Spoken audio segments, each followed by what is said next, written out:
And I'd give up forever to touch you, 'cause I know that you'd feel me somehow. Hi sir. Hello po. Kumusta ka? Good.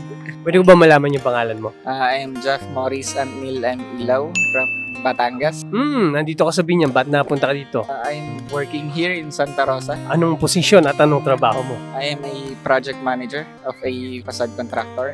Wow, ganda ng trabaho ni Sir. Sir, matanong lang kita. Kumusta ka sa trabaho mo? Masaya. Nasa transition pa rin ng acceptance and improving self-adjustment. Bakit po? I am a former cadet of the Philippine Army. So, as a military man, medyo may transition ulit tayo pabalik into a civilian. Wow!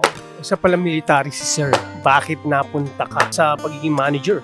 Medyo nagkaroon tayo ng struggle sa service. Nagkaroon po ako ng femoral neck fracture. Ayun yung naging cause kaya hindi ako nakapag-continue sa service. 'Cause I know that you'd feel me somehow.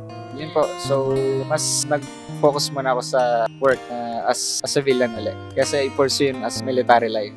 Oh, tanong ko lang sir, ano pinagkaiba ng pagiging military mo to employee? Okay, kasi sa military, matututo kang mag-take and take. Matututo ka na anything na ibato sa'yo, maranasan mo, matututo kang i-handle yon, lalo na yung mga stressful situation. May improve mo talaga yung sarili mo, malalaman mo na yung mga bagay-bagay is kung gaano lang kasimple or kung paano mo siya i-take at kung paano mo siya i-handle. So sir, dahil dating military ka, so na-switch ka sa employee, nagkaroon ka ba ng depression sa sarili mo? Noong una, oo, syempre. Yun yung career na gusto ko eh. Yun yung career path na gusto kong tahakin. Then, all of a sudden, dahil sa isang accident, sa isang injury, biglang hindi na ako pwede magtuloy service. Closest to heaven that I'll ever be. And I don't wanna go. Mabigat, halos isang taon na hospital, rehab, yun lang yung nararating ko. Recovery, mahirap, magastos, and then sabay pa yung malalaman mo na hindi ka na makakabalik sa service.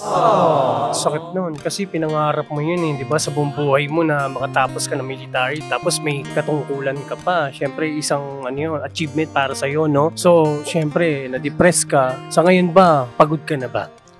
Ngayon is nandun na tayo sa transition ng from pagiging pagod to pagiging okay. Siyempre hindi tayo pwedeng laging nasa baba lang. Dapat lagi tayo nasa progress ng improvement ng life. Tanong ko lang sir, bakit ka ba nagsisikap sa sarili mo? Kailangan natin magsikap para sa life. Gusto natin may build sa sarili natin. And then siyempre makapag-contribute sa family for betterment ng sarili talaga. Matanong ko lang sir, kailan ka huling umiyak? Last week. Anong reason? Bakit ka umiyak? Siguro breakdown, stress, lahat na andun pa rin ako sa point na may part na hindi ko pa rin matanggap, mga nangyari nung past na at kailangan ko nang tanggapin kung ano yung sitwasyon ko ngayon. So, nag-breakdown. All I can taste is this moment. And all I can breathe. Pero hindi naman dumadating sa point na syempre sumuko ka sa buhay mo, nadidepress ka, parang gusto mong tapusin yung buhay mo. Hindi naman kasi syempre sa buhay kailangan natin ng magandang support system.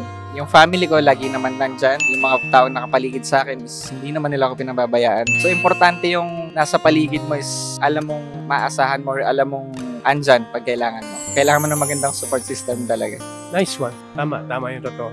Napaka-importante yun yung mga tao nagmamahal sa'yo. Inaalalayan ka sa oras ng kagipitan mo katulad ng na-depress ka dahil nga, di ba, military to employee. Talagang nakaka-depression kasi pangarap mo yun, di ba? Sa mga katulad mo, anong gusto mo masabi sa kanila para kapulutan ng aral? Yung naging experience ng buhay mo. Sa mga katulad ko na nakaranas ng struggle sa buhay, siguro yung nafe-feel nyo, yung nararamdaman nyo, it is valid. Kung nahihirapan ka, nasasaktan ka, valid yan. Walang shortcut dyan. Kailangan mong damdamin, pagdaanan talaga lahat yan. Hindi pwedeng hindi ka okay ngayon tapos bukas okay ka na kagad. There's a progress. Walang shortcut. So kailangan yung moving on mo sa life is step by step. Hindi mo siya pwedeng madaliin and then always continue. Hindi natin makokontrol kung ano yung mangyayari sa paligid natin or mismo sa sarili natin. Pero lagi natin makokontrol kung ano yung magiging reaction natin sa mga bagay-bagay. At dapat dun tayo mas maging responsable sa mga reactions natin. Siguro ngayon, ang pinangahawaan ko na lang is your will be done. kahit anong pilit mo sa gusto mong mangyari sa buhay mo, kung hindi niya pahihintulutan, is hindi mangyayari. May better way, may better siyang plano sa'yo. Your will be done. Wow, ang ganda. Talaga nandun yung pagkakataon na dapat na hindi ka sumuko talaga sa buhay mo, no? So, yun lang, sir. Maraming salamat sa napakagandang binahagi mong istorya na kapupulutan ng tao dito sa Stockholm. Sir, maraming salamat po. I just want you to know who I am. I just want